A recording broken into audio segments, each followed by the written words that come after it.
అంగలార్పును వినే నాథుడెక్కడా?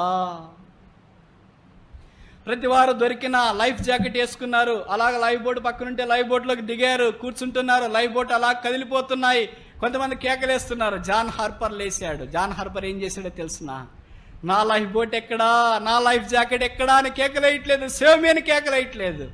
ఆయన వ్యక్తుల దగ్గరికి వెళ్ళి ఏమడుగుతున్నాడంటే, అరి బోనగై, తిరిగి జన్మించావా? యేసుని నమ్ముకున్నావా? తిరిగి జన్మించావా? యేసుని నమ్ముకున్నావా? ఏంటయ్యా నీ యేసు తిరిగి జన్మించడము? ఇప్పుడు మాకు కావాల్సింది మా ప్రాణాలు కావాలా? ఈ సముద్రంలో నుండి మేము బయటపడాలా?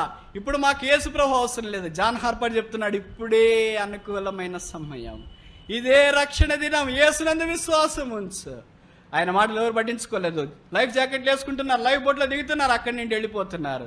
జాన్ హార్పర్ ఓడంతా కలయి తిరిగాడు. 2000 మందికి చెప్పవలసిన మాటలు వీలైనంతగా చెప్పేశాడు. చాలా మంది వెళ్ళిపోయారు. అప్పుడు జాన్ హార్పర్ కూడా లైఫ్ జాకెట్ వేసుకున్నాడు, అలాగ లైఫ్ బోట్లోకి దిగినాడు.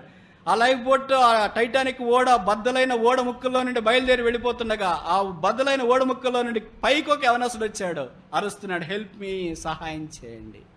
ఎవరు సహాయం చేయడానికి రావట్లేదు. అప్పుడు లైఫ్ బోట్లో నుండి జాన్ హార్పర్ టైటానిక్ బద్దడైన ఓడ ముక్కలోనికి దూకాడు. యవనస్తుని దగ్గరికి వెళ్ళాడు, అడిగాడు, అరి బోర్న్ తిరిగి జన్మించినావా? లేదు, నాకు ఇప్పుడు అది కాదు కావాల్సింది, నా ప్రాణం కాపాడబడాలా, నాకు లైఫ్ జాకెట్ కావాలా, లైఫ్ బోట్ కావాలి, ఇంకా లేవు. అప్పుడు ఏం జరిగిందో తెలుసా? జాన్ హార్పర్ తన లైఫ్ జాకెట్ తీసి ఆ యవనస్తునికి ఇచ్చి, నేను ఇచ్చిన సువార్తను యేసు నువ్వు నమ్మలేదు, ఇక అంతకంటే నేను రెండవ బహుమానం నీకేమి ఇవ్వగలనంటే నా లైఫ్ జాకెట్ నీకు ఇవ్వగలను. లైఫ్ జాకెట్ వేసుకున్నాడు యవనస్తుడు. లైఫ్ బోట్లో స్థలం లేదు నువ్వు కూర్చుంటే. కానీ జాన్ హార్పర్ ఏం చేశాడు? నేను లైఫ్ బోట్లో కూర్చోను, నా స్థలంలో నువ్వు కూర్చో. యవనస్తుని కూర్చోబెట్టాడు. అది ఆఖరి బోటు వెళ్ళిపోతుంది ఇంగ్లాండ్ దేశం వైపు. ఏప్రిల్ 14వ తారీఖు జాన్ హార్పర్ ఏకాకిగా బద్దలైన టైటానిక్ ఓడలో అట్లాంటిక్ మహాసముద్రములో మంచు కొండల మధ్యలో నిలబడ్డాడు.